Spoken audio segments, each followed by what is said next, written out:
Assalamualaikum warahmatullahi wabarakatuh. Waalaikumsalam warahmatullahi wabarakatuh. Selamat pagi anak-anak. Pagi Guru. Gimana kabarnya hari ini? Baik. Apakah hari ini ada yang tidak masuk? Ada. Siapa? Aida. Kenapa tidak masuk? Sakit pusing. Oke, baik. Sebelum kita memulai pembelajaran hari ini, alangkah baiknya kita buka pembelajaran hari ini dengan doa terlebih dahulu ya. Salah satu bisa pimpin doa. Mbak Nati. Di tempat duduk siaga. Berdoa mulai. Doa selesai. Baik, itu presentasi terlebih dahulu ya. Yang Bu Amira hadir, Ulia hadir, Nati Hadir. Diva tidak sakit. Baik. Arum Hadir. Afifah Hadir. Aulia Dita hadir, Yunita Hadir. hari ini yang tidak masuk satu ya. Baik, langsung saja kita masuk ke materi hari ini yaitu teks aural.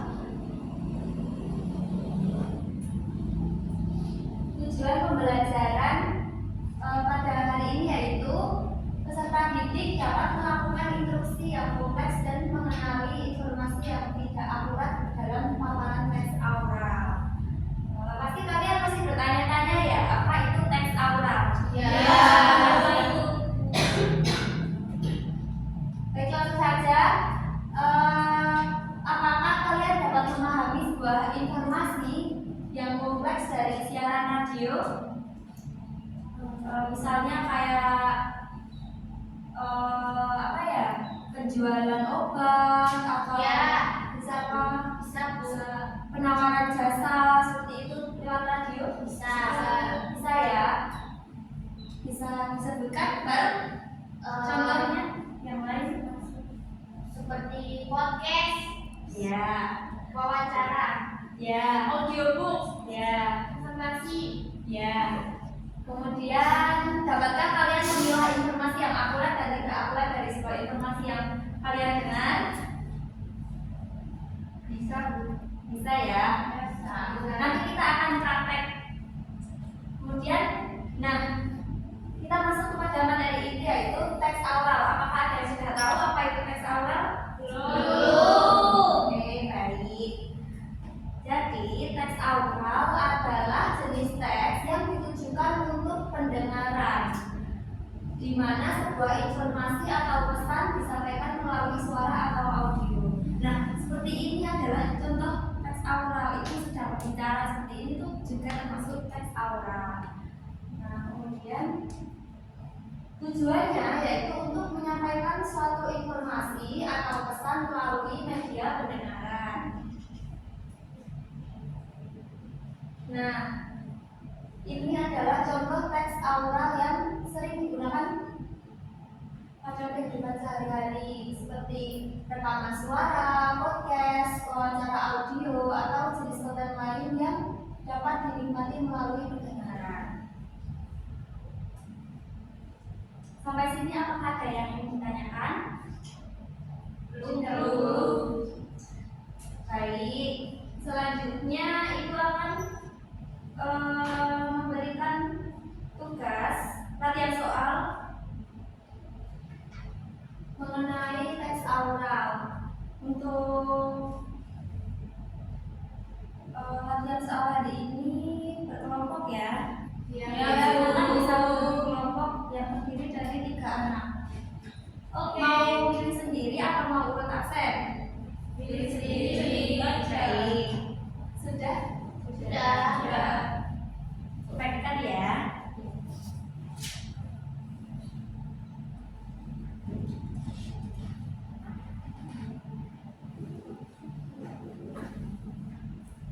Ini kamu ikut sini apa ikut sini? Sini. Ya. Ya. Nah, jadi di sini kan ada beberapa pertanyaan. Setelah ini Ibu akan menayangkan sebuah audio untuk menjawab pertanyaan-pertanyaan yang ada di sini. Ada 5 pertanyaan ya.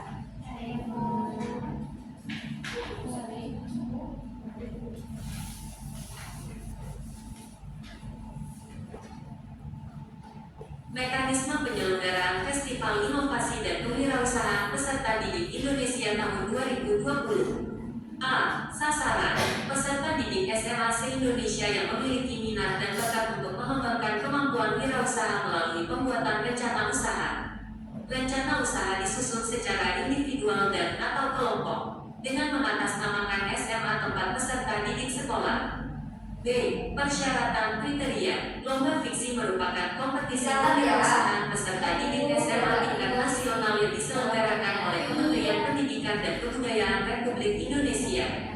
Berikut kualifikasi persyaratan yang harus dipenuhi oleh seluruh peserta. 1. Peserta didik berkewarganegaraan Indonesia (WNI). 2. Peserta didik SMA kelas 10 C dan atau 12 sampai tahap final negeri ataupun swasta yang dapat dibuktikan dengan melampirkan identitas diri, KPI, KTP, SIM, paspor, KTM, dan surat pengantar atau surat tugas dari sekolah pada saat tahap final baik perorangan maupun kelompok dengan maksimum 2 peserta didik dalam satu kelompok.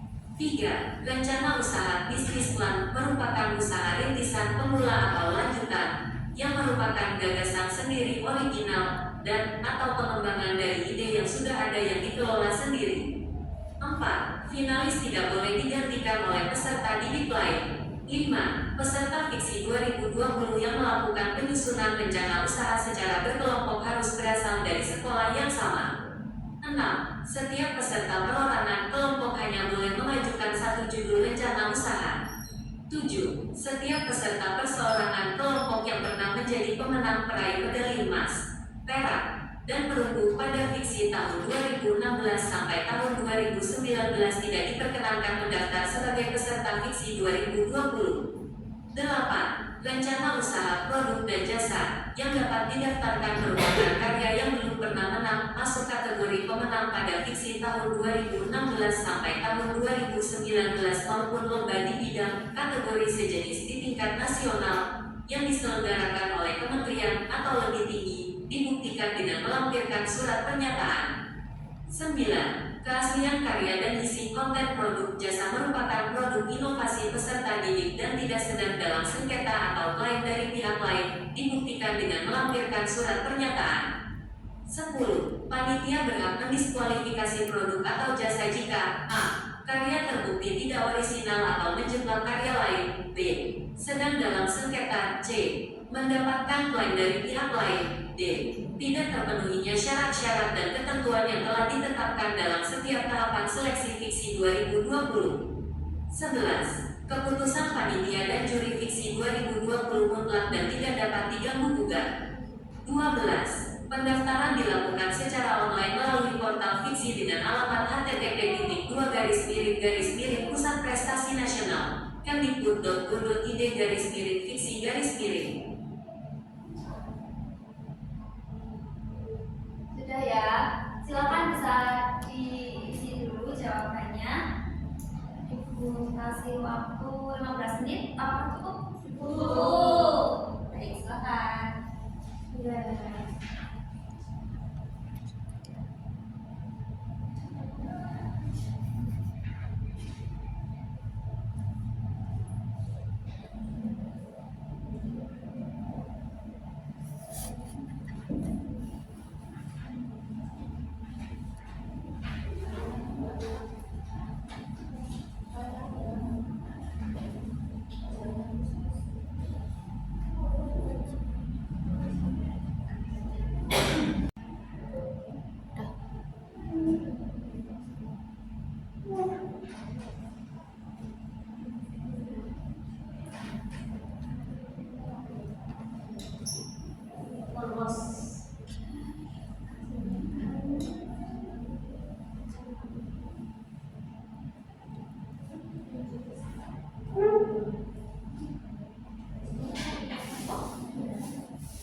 selesai? Sudah.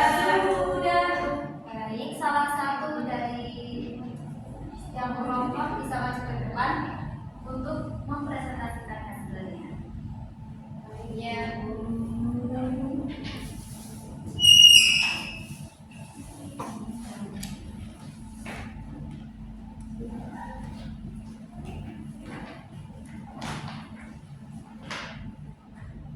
Untuk nomor 1 sudah dibacakan Mbak Rum? Baik. Soal nomor 1, apakah kalian memahami apa yang dimaksud dengan rencana usaha? Menurut pembahasan kelompok kami, rencana usaha merupakan usaha rintisan atau pemula yang merupakan gagasan sendiri atau pengembangan dari ide yang sudah ada. Dari kelompok lain, apakah ada yang berbeda? Tidak. Sudah pada paham ya dengan yang paham. Baik, soal kedua bisa dibacakan Mbak Lia. Oke Bu, apakah kalian memahami persyaratan atau kriteria peserta fiksi 2020 dengan baik? Adakah persyaratan atau kriteria yang tidak kalian pahami? Menurut kelompok kami memahami persyaratan yang disebutkan sudah jelas dan sudah mudah dipahami. baik. Jadi dari audio tadi persyaratannya bisa didengarkan dengan jelas ya. Ya Bu, sangat jelas. Ya. Baik, lanjut nomor 3 Mbak Eva. Apakah peserta didik non-WNI diperbolehkan mengikuti fiksi 2020? Jawabannya tidak. Ada persyaratan yang pertama telah disebutkan bahwa peserta didik yang dapat mengikuti lomba fiksi yaitu peserta didik berkewarganegaraan Indonesia atau WNI. Jadi kalau orang Australia atau orang Finlandia mau ikut ini nggak boleh ya? Tidak boleh. Untuk nomor 4 ada yang mau menjawab? Yang baru. Nomor 4, apakah peserta didik kelas 10, 11, dan 12 diperbolehkan mengikuti fiksi 2020? Menurut kelompok kami diperbolehkan karena pada syarat nomor 2 disebutkan bahwa peserta didik SMA kelas 10, 11, dan 12 negeri ataupun swasta yang dapat diberikan dengan menampilkan identitas diri baik KTP, SIM, paspor atau KTM, dan surat pengantar atau surat resmi sekolah pada saat benar baik perorangan maupun kelompok dengan maksimum 20 detik dalam satu kelompoknya. Ada yang berbeda? Tidak. Untuk nomor 5 ada yang mau menjawab? Saya. Baik, Mbak Eva. Berapa orang maksimal peserta fiksi 2020 yang diperbolehkan di dalam satu kelompok? Jawabannya, jumlah maksimal peserta dalam satu kelompok yaitu 2 orang. Hal tersebut disebutkan pada persyaratan nomor 2. Baik, yang nomor 5 ini ada yang berbeda? Tidak Ada ada. ya? 2 orang ya maksimalnya. Baik, bisa kembali ke kelas. Beri aplaus untuk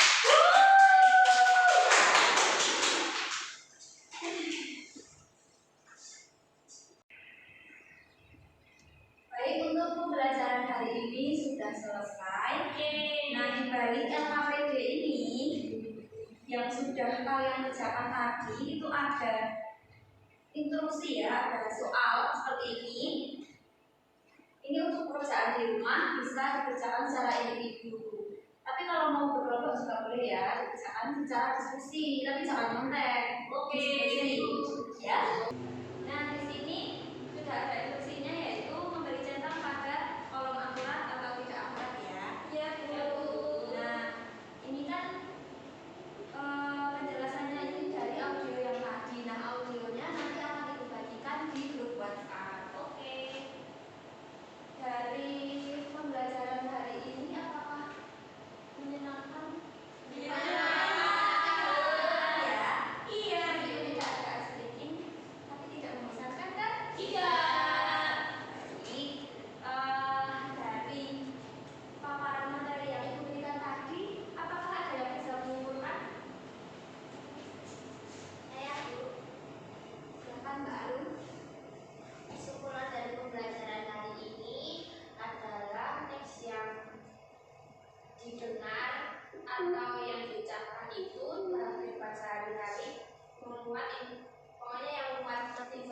masih bisa disebut sebagai teks aural. Jadi teks yang kita ucapkan mendengar dalam kehidupan sehari-hari itu juga termasuk teks aural ya. Ya Bu. Untuk materi hari ini sudah selesai. Minggu depan kita akan mempelajari masih dengan materi yang ini ya, teks aural, tapi dalam konsep kewirausahaan. Nah, baik, untuk mengakhiri pembelajaran pada hari ini, salah satu bisa memimpin doa. Coba doa, doa mulai. Doa selesai.